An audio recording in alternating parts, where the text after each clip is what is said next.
Ron Szekely. I always used to struggle with your SZ name. Who is Ron? Great to have you on the show. Who are you? Who am I? Nice to see you again, Minter. I know it's been a long time. We had the pleasure of working together maybe 15 years ago, Couple of and decades. or 10 years ago at least. And so, who am I? So, I am right now a business coach working with leadership teams of all different size companies. So, most of my career early on was working with larger international companies, and then sort of midway through, I found a passion for smaller founder-led companies and that entrepreneurial spirit. And most recently, for the last 5 years, 6 years, I've been coaching, working with leadership teams of different size companies on my own, and now with a team of coaches that allow us to scale that a little bit further. So helping leadership teams scale their optimism and reach their full potential and the freedom that comes along with that. Of course, you are also a Canadian living in Montreal, the beautiful town, which is how we met when I was working at L'Oreal. And I wonder, what is it that provoked this passion for smaller entrepreneurial companies? If I had to bring it to one aha moment, um, so I had spent most of my career with big companies, like 20 years at L'Oreal, Sanofi, Keurig, all of these big multinational companies. And one time I was at a food show, these food shows that take place in California. There's like 6,000 people with their booths set up demonstrating their kombuchas and snack bars and all of their healthy goods. Foodies. Foodies, and of course wandering the floor, all of the buyers and different people that they're trying to share their products with. And of course there was a big booth from one of the big CPG food companies that had their pretty girls out front that were handing out their snack bars, but they weren't looking at you. They were looking over you, looking to the next person. They looked great. They had a script, but you could tell it was just a show.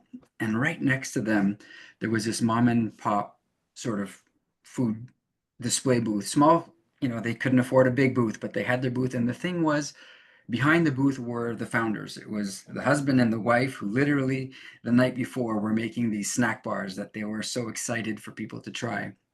And when I went to their booth and look in their eyes, and when they gave me that sample to try, they genuinely wanted to know, like, what do you think? Do you like the taste? Do you think this thing will sell? Do you think somebody's going to buy this and distribute it across all of the US? Do we have a winner? They were so excited to tell the story of the ingredients, the product, the brand story, why they're doing what they're doing. The sort of passion of entrepreneurship and that optimism of we're going to make it big was so igniting compared to the booth next door, which looked very pretty. Everybody was polished, but it was kind of empty in the sense like nobody really cared. Nobody was listening to know that I liked the taste of the thing they were giving me. It was just this sort of big kind of corporate polished machine, which I had spent most of my career working and building and creating and celebrating.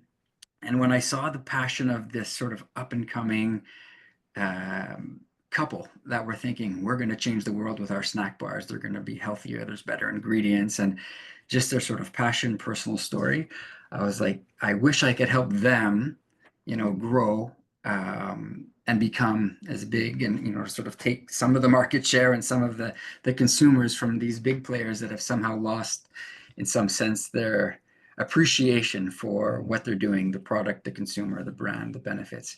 And so that was kind of, let's say, the aha moment where I was like, okay, how can I spend more of my time with people like this that are genuinely passionate about entrepreneurship and changing the world? Cool. I love that story. I have two questions. The first is usually when, like, for example, I've written about empathy, and people have asked me why I've written about empathy.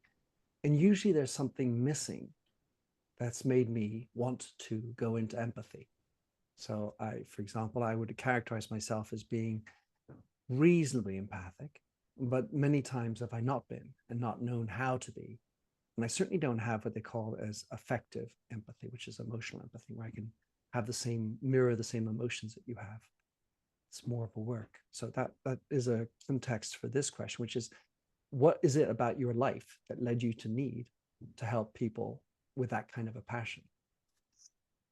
When I think of empathy, I know that growing up, my job was being a magician for kids' birthday parties. Oh, And so I wow, wow. I had a lot of fun working with, the 5-year-olds having their birthday party and just so excited to, have magic run in their living room, entertaining them and their friends. And they were so excited that, I mean, I loved that.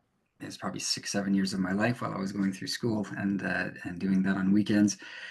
But the empathy that I kind of was required to have in order to know what they were thinking, to know if I was kind of tricking them, if I was fooling them, if I was making them have fun, both from a kind of logical understanding standpoint, but also a what are they genuinely feeling Yeah, standpoint, like their trying to like get experience. inside their head.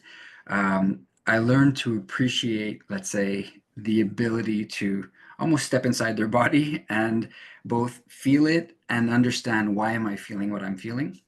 And Mm, I realized that that's carried through in my, for better or for worse, in my life, mm, where I kind of have a tendency to want to experience the emotions that somebody else is, to know whether the magic of the world is kind of working. And so whether that's as a marketer to know, like, is this campaign working? Or, back when I was a magician, is this trick going to fool them? And so I would say I'm naturally maybe wired or have been kind of conditioned to play in the space of empathy. Um, so much that if I watch a movie, I'm going to cry when I'm supposed to cry, and I'm going to laugh when I'm supposed to laugh. But so I actually read a lot of stoicism, trying to counter the the natural, let's say, emotion that comes through empathy. mm. That's wonderful. I'm just imagining you with sort of red cheeks painted white. I'm not sure if you were that kind of a magician or a clown, but No, not a I, clown. Just look like my regular self, but doing tricks. yeah, yeah, yeah. And so there's the second question, about this entrepreneurial couple, and they sort of stayed corporate environment that was being looked over you. How can that passion ever be scaled?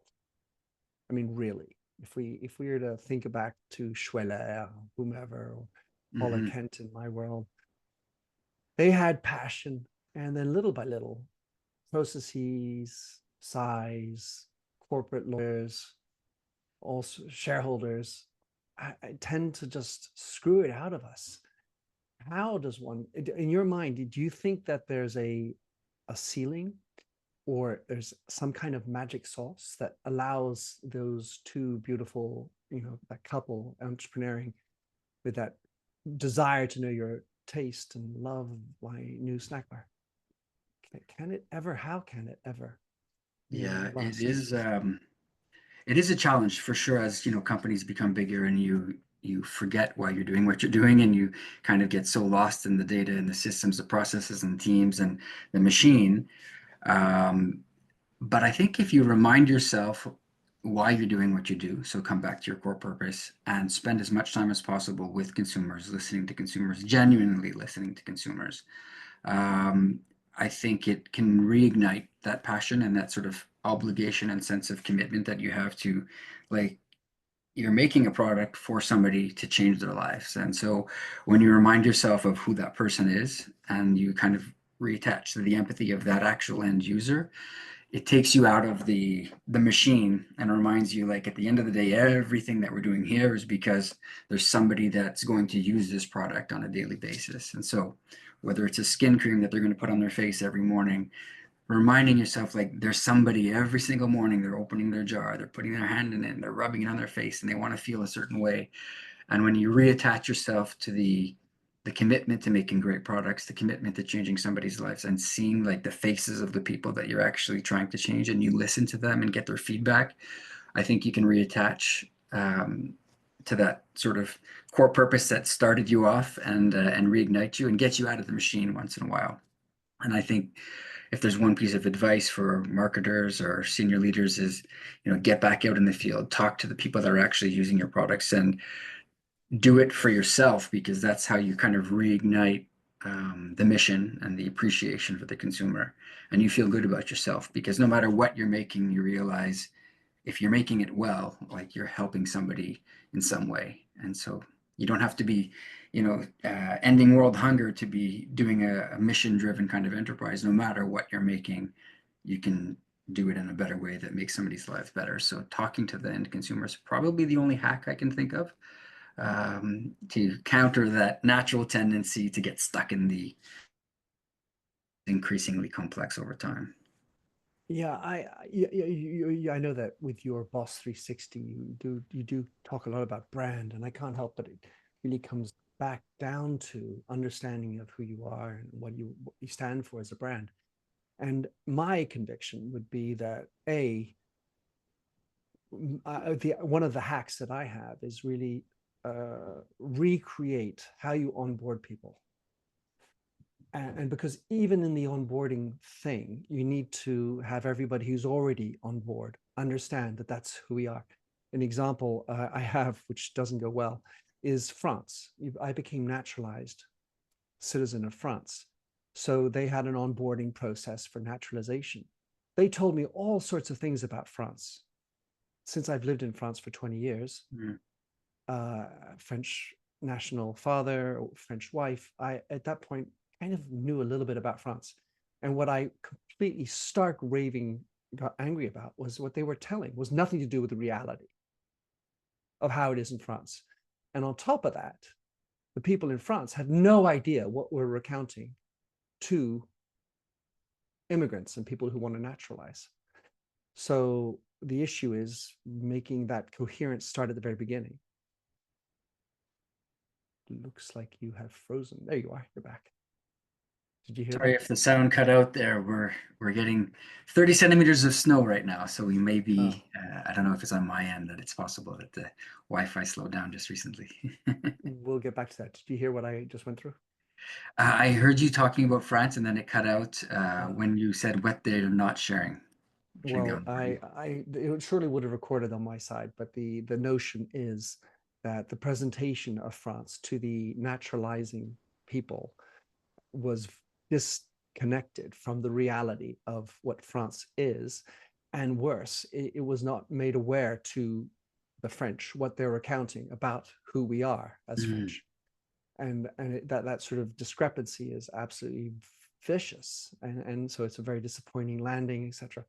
And then for brands, if everybody in the company knew what we were telling new employees, recruits, then you would have to kind of live that more often. It's a constant reminder of why we Mm. were invented, who our founders were, what our values are, and then of course it has to be lived by the top executives. But anyway, that's my hack to bringing it in. What do you think? I think that's a great hack. I guess there's the two parts to it. One is making sure that it's part of the onboarding so that somebody is telling the story. Because typical onboarding is here's the processes, here's the files, here's all of the SOPs. But I do recall when we were at L'Oreal, there was a big part of onboarding where you had to talk about the brand. Like people had to really understand the products and the brand. So that was done well.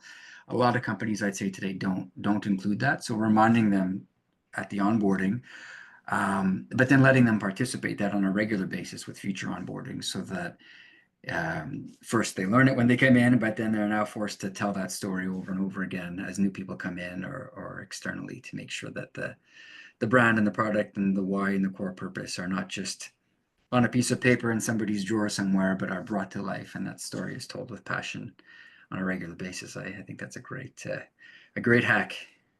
In the you just mentioned snow in Montreal, and so I can't help but sort of veer onto the track of personal life because you, being a Canadian, a good old Canuck, know what ice hockey is. I say that with great humility because usually when a Canadian says, "Yeah, I know what it is," they've played semi-pro, as opposed to me, I've maybe played maximum of 10 games in my life. But you have 4 kids. And I wonder to what extent your experience in hockey has been formative for you and why are you transmitting it to your kids? So I did play hockey when I was younger. I stopped, and then when I had the kids, they all got interested in hockey. So I got sort of immersed back in it, learned to love it even more than ever before. Hockey is an amazing sport because when you take it up as a kid, you're 4 years old, 5 years old, and you can hardly stand on your skates. And then the next day you're skating, and the third day you're skating fast, and for day four you're scoring goals. So the progression is so fast, and the kids, they feel like they're going to be in the NHL by the end of week two. They're just like Hmm. so enthralled with how fast they're progressing. And it's a great sport in the sense that there's a lot of individual play, but there's also teamwork. And so there's some great sports that are very individual, tennis or, there's a ton of sports. There's also sports that are very team focused, where it's, football, where you have your role to play and that's your role, and you're on the offensive line or you're on the defensive line. And, you have a very kind of, this is your little box. Hockey is one where it's that real beautiful combination of teamwork and individual play. And so, when you get the puck, you can be fancy, but you're always mindful of the full team. And sometimes, even as a forward, you're going back on defense, and even as a defense, you're going forward with the puck. So you're not stuck in your little box. So I feel it's a great kind of life game where it teaches a good balance between individual, like getting really good at your sport individually, and then using each other's strengths, but not being stuck in one position, one box, either offense or defense. It's good kind of mix that way. And I really love that the progression is very fast for children. They start kind of unable, and they think they're never going to be able, and all of a sudden they're flying around and moving at a really high pace speed. So a lot of fun I feel comes from that, especially around the idea of teamwork and yet still being an individual. Well, I mean, first of all, I'm like, uh-oh, wow, that sounds exactly like paddle. Paddle is extremely easy to start. And so even people who've never been in racket sports get into it. And here's the other thing that came to me. You were talking about defense and offense, because in paddle, there's a lot of offense and defense. And defense is with the walls, and you let it bounce off and pops and lobs, and you stay back and you let the others attack until you can retake the net. So you go from offense to defense. And the big thing that is super critical in paddle, especially at the pro level, is that transition. Learning how to get out of your end, getting the right puck movement, and Yeah. setting up to move into from the neutral zone into the offensive zone. So Mm. that transition and coming back and skating backwards and holding down your position, not knowing what your assignment is, even if you're a forward, it's very comparable. I use the same terminology, in fact, when I Mm. talk about paddle tennis, because you want to get to the net, but you can't just rush it, because you might leave too many holes, and so you have to Right, think right. smartly, because you have to go as two together to the Mm. front, and then you come back together because you're, oh shit, lob, stuff like that. Anyway, that's kind of fun. That sounds great. I unfortunately haven't played pickleball yet. I know it's Paddle, paddle, paddle, paddle. sorry, I said pickleball because that I have played. It's taken the space of paddle here. But I do want to get out and play. It looks like a lot of fun. And as a squash player, I'm sure it's gonna feel great for me. Yeah, so I mean, my other reflection about hockey, because I know it well, my roommate was captain of my university hockey team, and one of the things that I really, I truly believe is part of the DNA of hockey is when you score a goal, of course you can celebrate, but the next thing you do is you go run over to the guy who gave you the assist. Mm. You don't take off your shirt and show, look at me, how great Right. I am.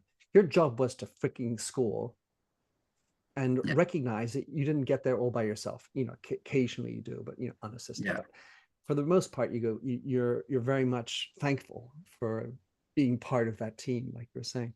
The Yeah, other thing, absolutely. though, is it's a rough and tumble sport, Mm.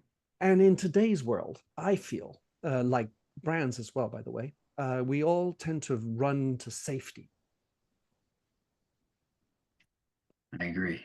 I agree, and I'm a big believer in um, bringing back a little bit more of the rough and tumble of real life, um, for the appreciation of it, for the hardening of it. Um, I think we've probably, with our kids and with society, we made things a little too cushy. And the beauty of hockey is we all agree to get on the ice and smack each other into the boards and play incredibly tough. Like it's um, almost a boxing match when you're on the ice with the opposing team. But the beauty is after the game, you're shaking hands. Good game, good game, good game, good game, and reminding each other like we're gonna play hard, we're gonna push each other, we're gonna like this is a battle, but it's not personal. Like afterwards, we're going to still say, good game, and we want to play with each other again. And so I think in general, that life lesson could be better spread from hockey to the rest of the world, where we can play a little tougher with each other without it, demoralizing us. Like, let's play hard. Let's, have some more rough and tumble. But at the end of the day, let's remind each other that we still respect each other and want to play with each other again. I love that. I played 18 years of rugby, and I Mm. would qualify rugby as having the same type of spirit without pads, and of course we don't have a puck to deal with, but Yeah. My son played rugby, and I remember the person that you can attest to this. I never played, but the person that you were covering the whole game and kind of dropping to the ground and being tough with at the end of the game, that's the person you bring a beer to. And I thought that's just like a great. It's even better than a fist bump. It's like, here's a beer. Let's celebrate each other well, by together. the way, sometimes it was in my boot. Shoot the boot. Maybe do you do that with hockey skates? Shoot the skate. But the what you were also saying about hockey, again, my mind just goes right back to paddle, because paddle, you're in a box, and the pro paddles player call it like a gladiatorial fight. Mm. It is a very point by point, tough, in a box like a cage fight to the end. And then there's a tradition in paddle of, because it's Spanish, or at least a Latino in Okay. heritage, is to have una caña, a beer afterwards, and enjoy and look to play again, because that's the glory of life, as opposed to beating you and winning over you and that sort of control and fear type of mindset. There's a growth mindset that we can all grow together. Yeah. Absolutely. I think Simon Sinek has a book, The Infinite Game, and he talks a lot about that. And I totally on side with that. Love it. All right. So in your bio, you talk about simplifying life and unifying, leading teams towards a common vision. It's a complex world. What, what, how do you go about simplifying life in this sort of VUCA world that we're in? Yeah, I mean, first, so when we do work with leadership teams, that's the first thing we talk about is just how over time and as you grow, things don't just become a little more complex, they become exponentially complex, more lines of communication, more barriers in the way of decision Options. Yeah. making. There's just everything becomes not just a little bit harder, but more and more complicated. So they have to deliberately recognize, when can things be simplified, what can be removed. And so I guess the main thing that they need to be really good at is just be decisive, because the added complexity can come not only from the increased people, but keeping too many things open. And the analogy I use is if you're planning to go on a trip with some friends and you say pack your suitcase, but you don't know where you're going yet, I mean, you're going to be packing, a big suitcase full of everything because you don't know if you're going to be rock climbing or scuba diving or, where you're going. But the moment you decide, here's where we're going, not that any of the other plans couldn't have been great as well, but like you pick one, suddenly like your suitcase is just like you don't need all of that other stuff. And so the more we in business, I guess, and in life is decide to like just literally cut off all of these other options and focus on one thing. That just naturally simplifies everything because you're not entertaining all of these alternate paths that could open up in the future. You're saying, no, we've decided for the next year, the next 3 years, whatever your time frame, here's where we're going. This is what we need to get there. That way you can kind of let go of all of this unnecessary complexity that sometimes exists because people don't know, maybe I'm going to need this. Maybe I should put this in my suitcase just in case.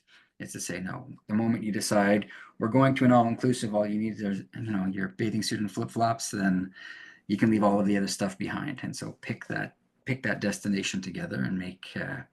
I think that's one thing. And then just constantly being on the lookout and asking yourself, could this be simpler? Does that person really need to be in the meeting? Could this communication be reduced? Could, do we need these 3 reports, or is one of them going to be enough? Do we need to track it in units and dollars, or does it tell us the same thing? Let's just track it this way.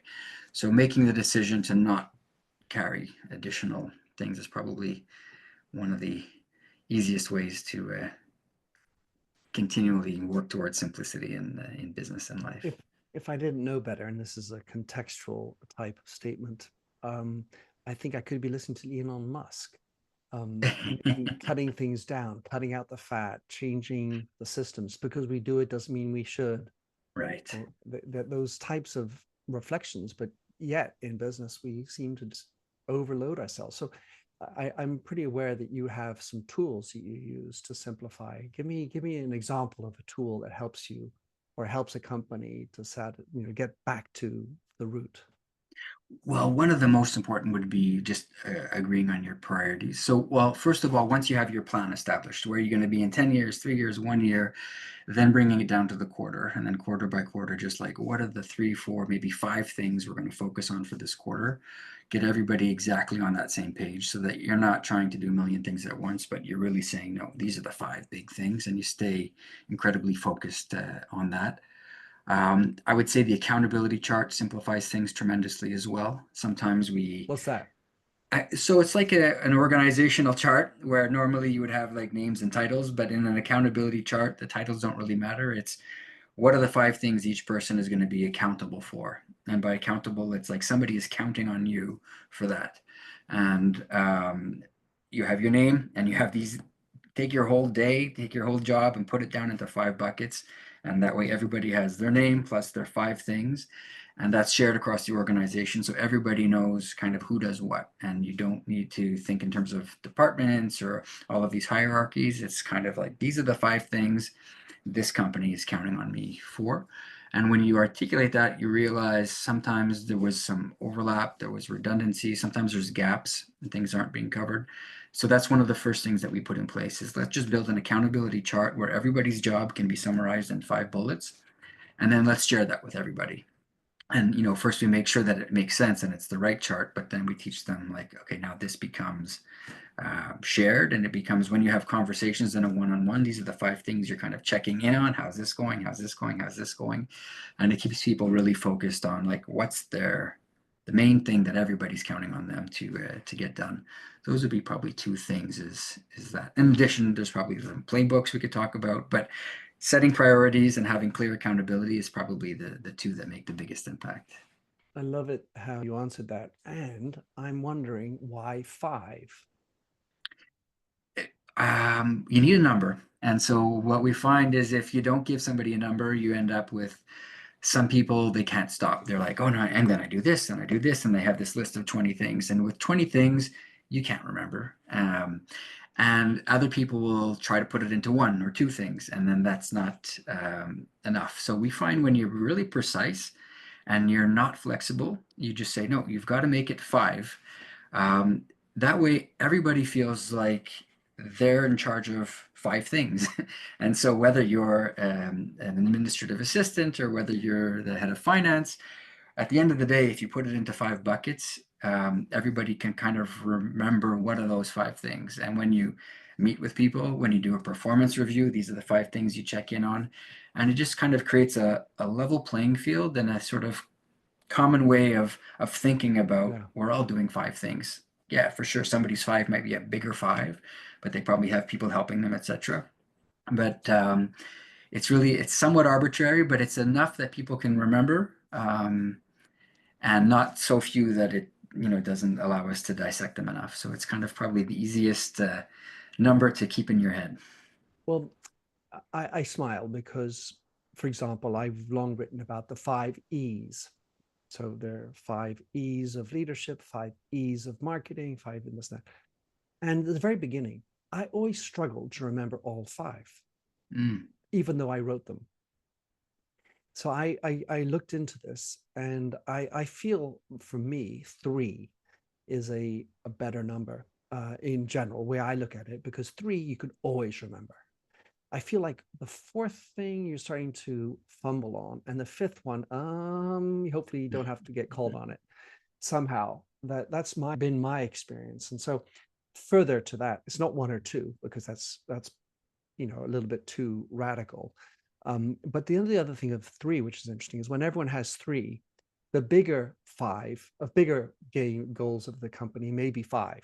We're allowing everyone's 3 to fit into the 5, because some of the 3s, for example, or some of the 5 in your case, won't necessarily directly correlate to the big five of the Mm, company, for example. right. Now, that's just, what do you think about that? I think you're right. It is, for example, when we ask people for their core values, and then on the next time we meet, we say, okay, who knows your core values? If they've got more than three, even four, it's like, oh, what's that fourth one again? Yeah, Three is definitely easier.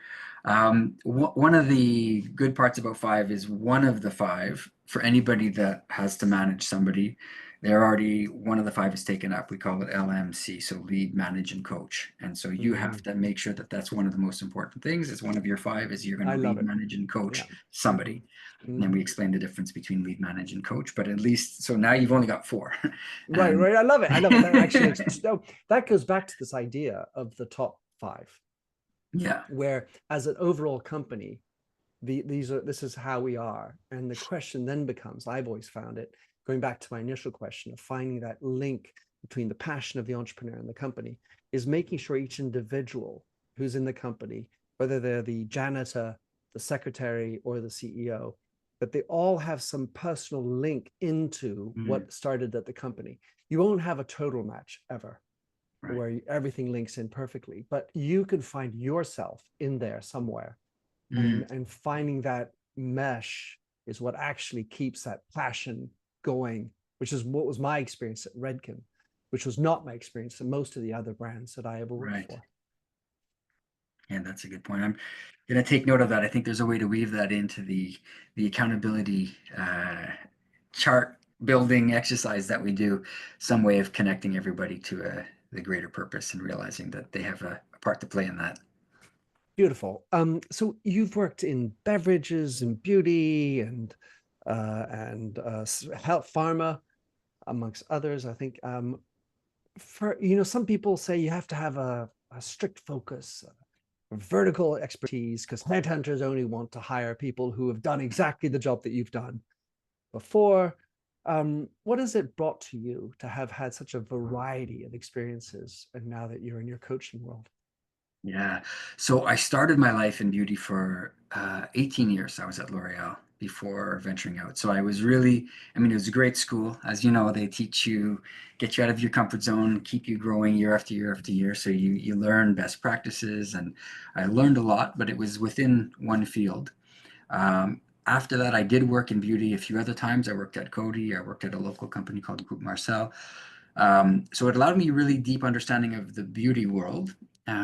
But it was really when I was able to go into food and beverage, into pharma, and now working with a whole bunch of smaller founder-led companies, um, that I realize what is common. So whether you're in beauty or beverage or pharma or selling dog poop bags, it doesn't matter. They have some business aspects that are common, some leadership aspects that are common. The idea of building a business, building a brand, and building a team, a lot of commonality.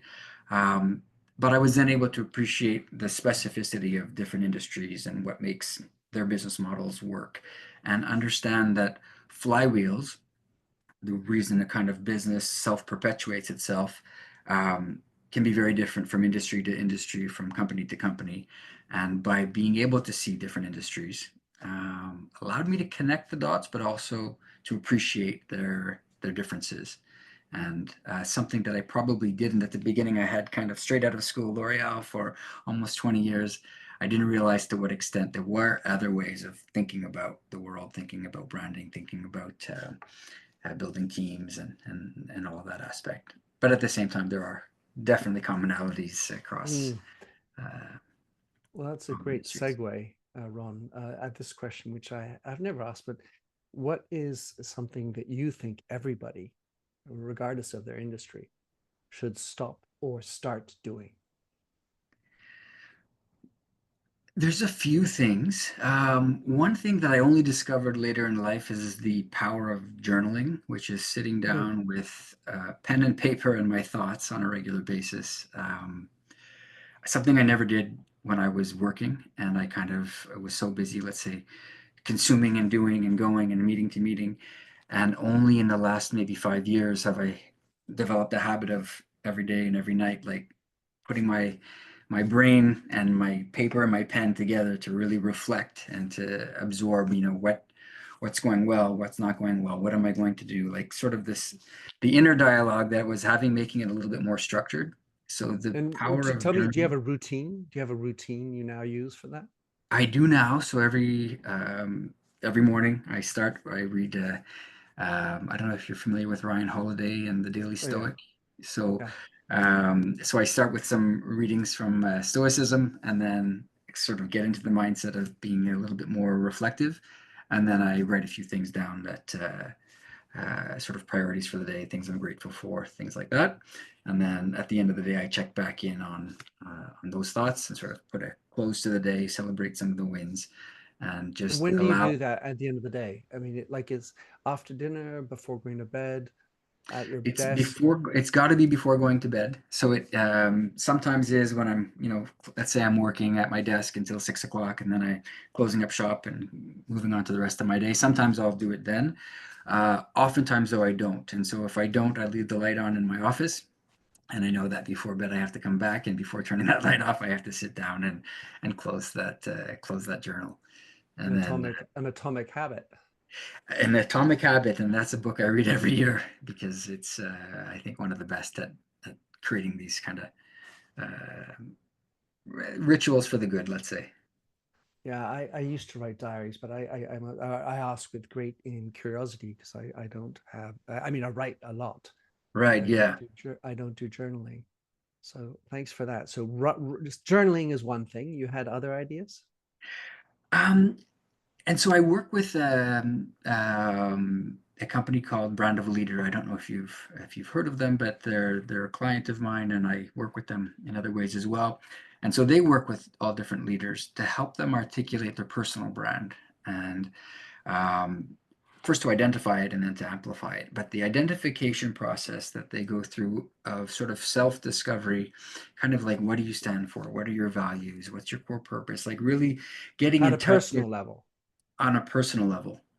And so I feel for leaders to be their kind of authentic self, they need to know what that is. And they often don't. And so I see when they work with their clients, just articulating like what is it that makes this person unique and great, and sort of separating like who's really them from sometimes they're pretending to be different things or they're kind of emulating what they think they should be.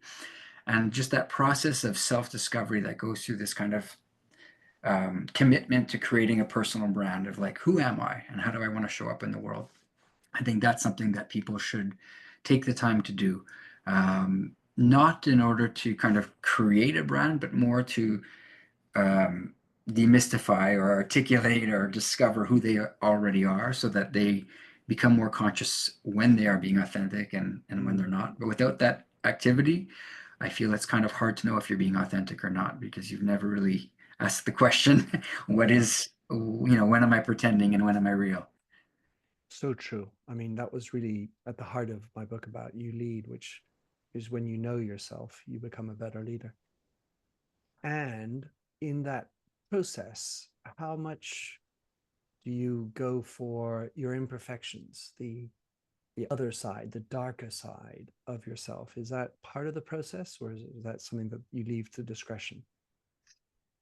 It's a good question, and I'm going to take note of that because in the current process, the way they work is, let's say, more thinking about what parts of themselves do they want to highlight because they're creating a personal brand. I think in terms of self-discovery, you do want to understand without beating yourself up, like where are you let's say weak. So, if we're working with a company, it's easy. We're like, hey, what are your weaknesses? And is it okay that that's a weakness? You're just going to leave it there, or is it something you need to fix? And we can kind of be unemotional about it because it's a business. But on a human level, to come to terms with your weaknesses and decide, like, are you good with that, or is it something you want to improve?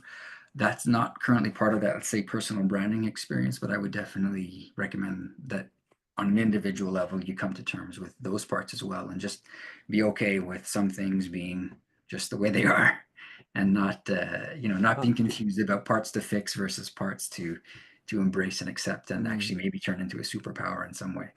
indeed. Yeah, some weaknesses can be that way.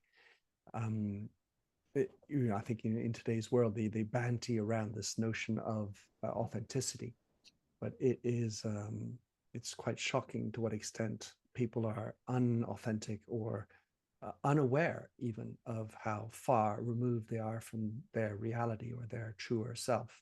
Yeah. I was reading a study that said that 10 to 15% of people actually have a reasonable understanding of themselves. That's it. Mm. That sounds about right. I mean, the good thing is media has completely shifted from very polished and artificial to TikTok is like grab a camera while you're brushing your teeth. It doesn't matter, So there's this kind of acceptance through social media and human interaction that has allowed people to be not just comfortable. It's weird if you're not authentic. It's weird if you're, too posed. It's got to be like a Snapchat kind of vibe with the younger generations that I think will be helpful. But who knows? As Mm, we enter artificial reality, artificial intelligence generated world, it could be a whole new ball game. mm. But I definitely agree. All right, This so then if we go back to our common experience at L'Oreal, to what extent should you bring your personal self to work? um, it's a double-edged sword, and so I think and it's definitely so when we work with leadership teams, we really encourage them to be open. So both sharing their own sort of hidden self with the world, open to listen, to have people share with them where they're blind, open to discover parts that nobody knows about themselves by doing, a working genius assessment or a DISC assessment or something, kind of uncovering things about themselves. So trying to become more aware.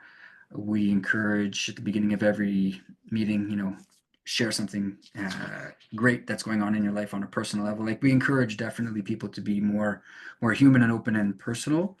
Um, but we do it in a way that it's kind of contained in the sense like let's not let personal conversations overtake the daily agenda, overtake the meeting. And so it's a kind of structured opening where everybody shares a little bit, okay, and then let's get on to business, more than allowing it to be constant, like personal conversations taking up the hallway chatter and the office. So it's let's say a mix of both. So definitely encourage people. The more open, the better, and the more social opportunities to grab a coffee with each other or drink with each other and become more human. But when you're working, you're working. And so just like the hockey analogy at the beginning, it's like, when we're playing hard, and nothing's personal.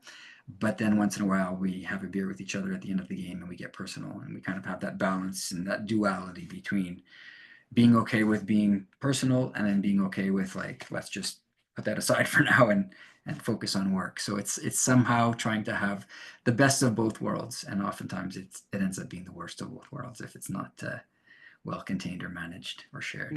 Yeah, indeed. I was chatting with a bunch of entrepreneurs in Thailand, and they talked about how their culture is systematically about going into the personal stories, how they Mm, can be often overwhelmed by that. Yet, if you don't really encourage, I tend to, I mean, I subscribe to the idea that branding is personal, and I want you to take it personally. Because if you're not taking it personally, you're just taking it professionally, then where's your skin in the game? I mean, that nature of skin in the game is actually yeah. personal. So when you throw your body to defend a puck that's flying at 120 miles an hour, don't take it personally. Oh, really? How not to take a puck in the eye personally? I mean, it's not that you did it to me on purpose per se, but that kind of impacts your personal life. You have to go to the hospital. You can't see out of Mm, your eye for a couple of months. So there's a personal relationship that has an impact on how you sleep and how you are with your kids, the way you are at work. And so I tend to, maybe to a wrong degree, overemphasize the need to bring more personal elements into work, because I feel like if disengagement is so high, it's because we can't bring ourselves. We have to lock ourselves up before we open the door, come into the mm. office, put on a tie, and Well, I know, I think you do disc and colors oh kind of yeah, people. And so totally. just, when you teach somebody who's red, that somebody and they're very task and um, they're not people driven, they're more task driven, they're more extroverted. And when they deal with somebody who's green, who's more, let's say, introverted and people focused, the person who's green, they don't want to start a conversation without first saying, hi, how was your day? How was your night? How's the family? The person who's red, that drives them bananas. They're just like, I just want to get to work. And so, Yeah. when they have to slow down and recognize that, somebody wants to find out how their night was, but recognizing that we're all sometimes a little bit different in terms of Mm. what makes us feel comfortable, it definitely is helpful. Is helpful, and to not somebody who is, let's say, not asking me how are you. It's not. It can be as normal as the person who's expecting it the other way. And so recognizing that Mm. we're a little bit different, and to make space for people being different than us. And if somebody needs me to say, how are you? Then I'll do it more often than somebody who generally doesn't want me to ask them that question because they're too busy wanting to move on to the next That's a very thing. fair statement, Ron, and I love it because reality is a lot of CEO types are usually heavy on the red, and I think that's what they also forget is that people are people, and not Right. just numbers, not just a head to cut or a head to count, but may have had a fight, may have a health issue, and or other needs, but it's all about the number at the end of the day because I've got shareholders to go to, and that's my life. Right. And we rarely have the empathy for the boss. Right. Anywho, Ron, we have had a rolling and fun and great chat with you, Ron. I've really enjoyed your smile, the story of your Ron the Magician, your ice hockey days, and your coaching, bringing in some rough and tumble back into life. So lots of great things for me. I really appreciate you sharing. How can people find out more about what you're up to? Any of writings or positions or social links, whatever you like to send your listeners to. Yeah, so you could find us on the web or on LinkedIn. So the coaching system that we use, and I say we because we're a team of coaches using the same sort of methodology. It's called Boss 360, so BOS 360. And it's .ca if you're looking for the website, or you can find it on LinkedIn. Nice. And feel free to connect with us. So basically, we work with leadership teams and try to help them to recognize that they're building a strong business, a strong brand, and a strong team, and that they do that through strategy, execution, and culture. And we have some kind of best practices and tools we bring together to try to become as strong as possible at all 6 of those things and have fun while we're doing it. And so, And yeah, if you want to look me up, Ron Szekely, RonSzekely. You can connect with me directly on LinkedIn, or you can connect through Boss 360. Either way, I would love to chat. and I'm hoping there are no tariffs on your work, but I understand you work in the US as well as Canada. Yeah, so most of my clients are in Canada, but there's some in the US. There's no tariffs that come into play. Most of the work I do is in person, but also some is pure virtual as well. And so different ways that we can work. And then there's different coaches as well that work in different parts. So don't hesitate to reach out. Well, if you want some down to earth magic, I encourage anyone who's listening to look up Ron, call him up, link in with him, and hey, hire him. He's a great guy. Thank you very much, Great. Ron. I really appreciate that. Nice talking to you again, Mentor. Likewise. Take care.